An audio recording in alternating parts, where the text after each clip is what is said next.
Welcome on France 24 to this new edition of the Talk of Paris. Obama or McCain? America holds its breath. The challenges awaiting the future president of the United States are enormous. The world is on the brink of a serious recession. Tensions remain high with Russia following the summer's war in Georgia. And memories of genocide return to the fore with this new offensive by rebels in the north of Congo on the frontier with Rwanda.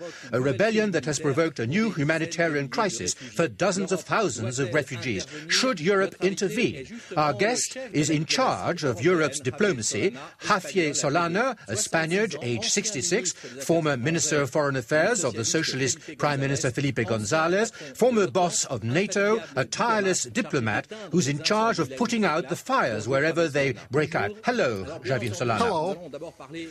Well, of course, first of all, we're going to talk about this crisis in the Congo, which brings back very bad memories. 800,000 Tutsis were massacred in 1994, and for several months now, war has broken out again in the Congo. The rebels are about to take over a city in the northeast of Congo. What have you got to say about this rebellion, and what's Europe's position facing these rebels that threaten to destabilize the country again? Our position in Europe was very clear, and resolutions were made by the Security Council pointing their finger at violence, and this is our position, and that position shall be maintained. We're now deploying all of our efforts so as to help for stability in the region. We're highly engaged in the Democratic Republic of Congo, and several times we've been engaged even with military operations. Do you think there's a real risk of regional destabilization or even of a regional war with the direct involvement of Rwanda? I hope not. I hope that Rwanda will not weigh in directly, and I hope that the international community and the United Nations will be able to manage the situation so as to prevent the worsening of that conflict. It's an extremely sensitive area with a wealth of valuable mineral resources. The Americans are present, the Chinese are present, and of course the French and the Europeans are present as well. So there's a real threat. How should Europe react? What can Europe do to prevent the fighting from degenerating and causing thousands of people from being refugees? I think we should tap into several possibilities, and humanitarian, that's top of the list. There has been a ceasefire, and let's now hope that the ceasefire will be maintained. Right now, the most important issue is a humanitarian issue. Now, people have been fleeing their villages. There are refugees, and humanitarian problems are now emerging. We'll make all of our efforts to settle the problem. We also need to make political efforts. We also need to see how the leaders, Mr. Kabila, the President of the Democratic Republic of the Congo, and President Kagame, how they can meet and how they can make all the efforts they can to implement the Nairobi agreement. There is an agreement, and that agreement has never been implemented. It is now high time to start making efforts so as to implement that agreement. What appeal do you issue to the governments of the region, the government in Congo and in Rwanda? I think we should call on all the countries in the region. I was talking with the South African President of the Republic, and South Africa was highly committed to help the Democratic Republic of Congo. All the countries should commit themselves so as to avoid the conflict or prevent it from worsening and deal with the African Union. I also talked with the President of the African Union so as to see how we can put a halt to those conflicts today in the humanitarian and security dimensions, as well as from a political standpoint. Is Rwanda directly involved? Is Rwanda supporting the rebels? There are relations, but to my knowledge, I cannot tell you if Rwanda is engaged. Well, there's history, but I cannot really give you a very specific answer. In Paris, you met Bernard Kouchner, who has proposed sending a tactical group of soldiers, of European soldiers, between 400 and 1,500 men. Is Brussels thinking of sending soldiers, European soldiers, to try and stop the fighting, separate the belligerents, and above all, protect the refugees? We started thinking about the problem in Brussels, and as I said previously, the humanitarian problem is top of the list, and we're trying to think about the work we can do in cooperation with the United Nations. Why? Because the UN has a mandate. They have peacekeeping forces on the field with 17,000 soldiers, and the UN should really weigh in with, of course, the support of those countries that are not engaged right now on the field. But first of all, humanitarian, and then we should really see how we can have a better control over the political situation and help settle a political solution, and then perhaps work things out so as to prevent violence from so humanitarian aid followed by soldiers. When I say humanitarian, I mean humanitarian. Aid should be provided. With European soldiers? Well, we'll see, and we'll see how the mission, the UN mission in DRC can be carried out. But anyway, we will probably use European aircraft to transfer humanitarian aid and most probably guarantee security at the Goma airport. Now, this is probably the most useful airport for the deployment of humanitarian aid. So this means sending European planes to Goma if the airport has been secured. If the airport is open, and some European countries are ready to do so. Now, they have already engaged themselves from a humanitarian standpoint, but we probably need more efforts to provide humanitarian aid to those displaced citizens. So Europe has to act, must act.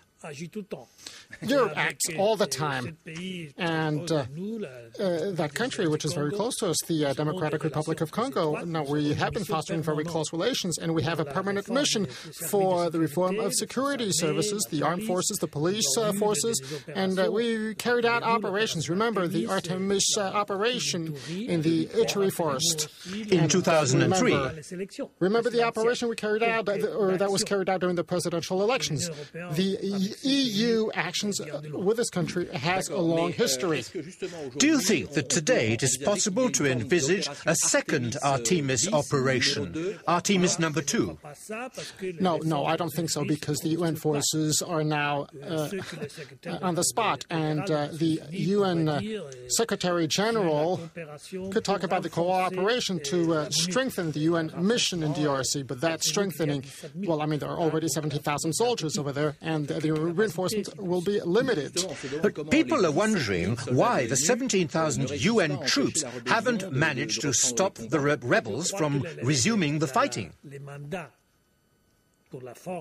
I think the mandate provided to the UN actually is the Security Council mandate. In other words, the mandate that was given to them, because several members are also part of the Security Council, and the engagement rules are clear as well, and as a result, they do what they can to avoid tragic consequences, and I hope the UN will carry on and separate the fighters as much as they can with the resolve for security. In any case, politically, Europe intervened very strongly in Georgia during the summer's crisis. Is Europe united today to cope with this new crisis in Congo? The EU has always been united to really consider the economic and political aid in Congo. And I do hope that we will maintain united. Javier Solana, we can see that you're on the alert because disputes, fighting can break out anywhere on the planet. Let's watch this portrait of the head of European diplomacy by a France 24 journalist, Javier Solana has been the face of European diplomacy for almost 10 years. Here we see him in Georgia last September. The Spaniard was putting the final touches on a European observer mission in this country heavily damaged by the recent war with Russia. If Europe played a vital role in mediating the crisis in the Caucasus, it's because of the personal initiative of the president of the EU, but also thanks to the effort of this 66-year-old diplomat. Solana's career began far from the negotiation table. Born into a Spanish Republican family, he has a doctorate in physics. He gave politics a try in 1964 when he secretly joined the Spanish Socialist Party, illegal under Franco's regime. Close friends with party leader Felipe González, Javier Solana has access to the inner workings of the party. Elected to parliament in 1977, appointed minister several times over, it's at the Ministry of Foreign Affairs that he develops his diplomatic talents. In 1995, he rose to become NATO's Secretary General, a surprising move for this pacifist, once known for his activism against the Vietnam War. Solana had always denounced the way the United States used NATO as an instrument to intervene in Europe. Despite this, he left a memorable mark on the organization. He helped end the crisis in the Balkans, signed a strategic partnership with Russia, and opened NATO's doors to former satellite countries of the Soviet Union, like Poland and the Czech Republic. Since 1999, Javier Solana is the High Representative for the Common Foreign and Security Policy. He admits it's a long title, so he goes by Head of Diplomacy for short. Always on the go, present on the ground in conflict zones like here in Afghanistan, Solana is trying to make Europe, known for its divisions, speak with one voice. So, in fact, have you managed to bring about a degree of consensus in Europe? Does Europe at last speak with one voice? I believe that Europe is really speaking over the major issues in the international arena and is speaking with one voice. I think we get very clear examples. Georgia, for example, the financial crisis, and during the French presidency,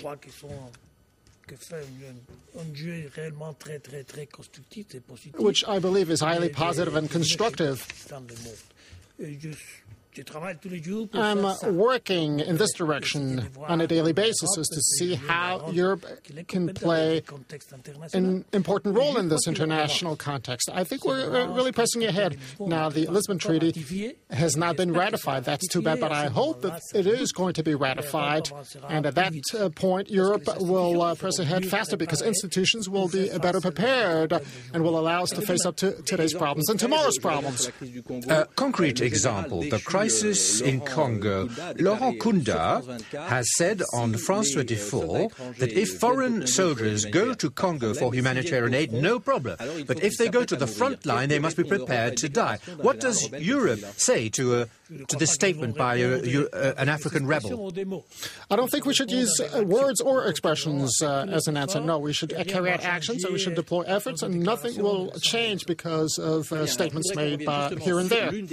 Let's go back to one of the crises at the beginning of the 21st century, the crisis in Georgia with Russia's intervention. It lasted only a few days. Europe and President Sarkozy played a very important role. Let's listen to a question by webcam from Tbilisi. Hello, Mr. Solana. Has the unilateral recognition of Abkhazia and South Ossetia by Russia still left any possibility for restoration of the status quo existing before 7th of August 2008? And do you think that EU continues with the same determination in its efforts to force Russia to respect August 12th agreement and withdraw from all Georgian territories? Yes, one can be sure that we are going to carry on and deploy all the possible efforts and create an impetus so as to implement all the agreements signed on the 8th of September. And I was with President Sarkozy in Moscow. I know the content of those agreements, and I can tell you that we are going to do everything we can to implement all the items inside this agreement. You know all too well that as of the 10th of October, the Russian forces were in the adjacent areas in Abkhazia. I mean, they have already stepped out, and we are going to keep monitoring those regions as agreed by President Medvedev and Sarkozy. But, for example, the Russian foreign minister, Mr. Lavrov, has just refused to allow European observers to go to Abkhazia or Ossetia to monitor Russian troop movement. This is a failure. The agreement hasn't been fully applied. No, such is not the case. The agreement was crystal clear. We must deploy so as to allow the Russian troops to pull out those regions south of Ossetia and east of Abkhazia. And this was done. And we were on the field, and they have to be on the field to guarantee that this situation is going to be carried on. And right now, we have no possibility of going into South Ossetia and Abkhazia. This was not in the 8th of September agreement. So, isn't there a risk of annexation by Russia of two theoretically independent territories? No. The question is whether we recognize Russia's acknowledgement of their independence, which we don't. No. Georgia's territorial integrity is still so there's no risk of annexation. Now, you know Russia's position, but as far as we're concerned, and as far as the rest of the international community, we do not recognize